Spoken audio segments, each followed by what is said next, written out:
And just for anybody who's like is a historian Linkin Park fans, the time frame we're talking about here with this first show, it's like fall of 1997 at the Whiskey, which I believe Correct. they opened for SX10, which was one of the guys from Cypress Hill's side project, and System of a Down, Right. who were also relatively unknown at the time. Anyway, publishing deals with record labels are pretty rare, or at least development deals like what you initially did with the Right.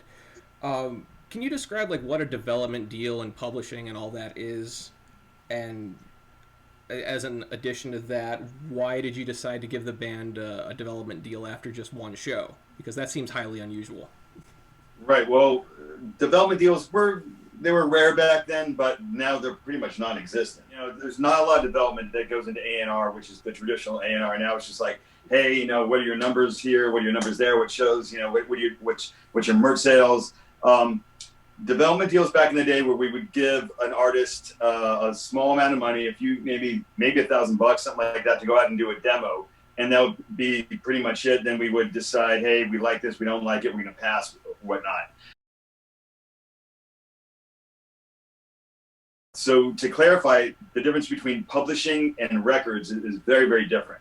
The record label actually puts out the music, does all the legwork, you know, with the promotion, marketing, touring, everything, and works directly with the manager to get that product out and market it and sell it. The publishing is basically owner of the copyright. So when you're a musician or a artist, a writer of any type, you own, say, a whole piece of pie. And if you split that pie, you got the writer's share and the publisher's share. Mm-hmm. When you do a co-publishing deal, you're giving away half of your publisher's share. And so that is the type of event. We gave them a small advance to work with them and hopefully get them a record deal so we would make money. But if you're doing a publishing deal and don't have a record deal, there's very, very little ways other than placements for film and TV that the publisher can recoup the money.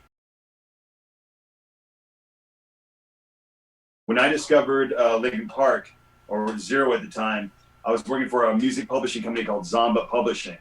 And I had convinced the label to give me a certain amount of money to go out and do development deals, which was my passion because I was a musician, I was a manager, a writer, producer, and I had signed my first band to a small publishing deal, got them a record deal. So I was able to go back, and when I found Brad, I go, I want to do a development deal with this band that had never played a show. That's or played one show, I'm sorry. And that was extremely rare. Now I don't think publishers do really development deals with bands. I saw Brad, I saw the show that they played, and there was just something there that intrigued me. Part of it was Brad, part of it was again, it was these guys were genuine. It just made me feel good. There was somebody that was right next to me, and I talk about it in the book. It was just like talking crap about the band through the whole show, and I was like, my God, man, like, yeah, I felt defensive. I was like, Brad was a little brother. I was my intern up there performing. And, you know, I took a huge affinity for the guys, and I believed in it. And I thought it was wise to take a small amount of money and a lot of time and put it into developing the band. And the guys were great. And, you know, we'll go through it, but we had years of rejection with the guys. As a publisher, I was actually shopping the demos that we had to the record labels and to A&R people. At the time, I was not an A&R person. However, I had done a similar development deal with this artist, Macy Gray, gotten her a record deal with Epic, and that allowed me to become an A&R person. It's kind of like a little bit of an upgrade, not to diss any publishing creative people, but to at the point where I was getting a job at Warner Brothers, now I was the person that I was going to be shopping the music to.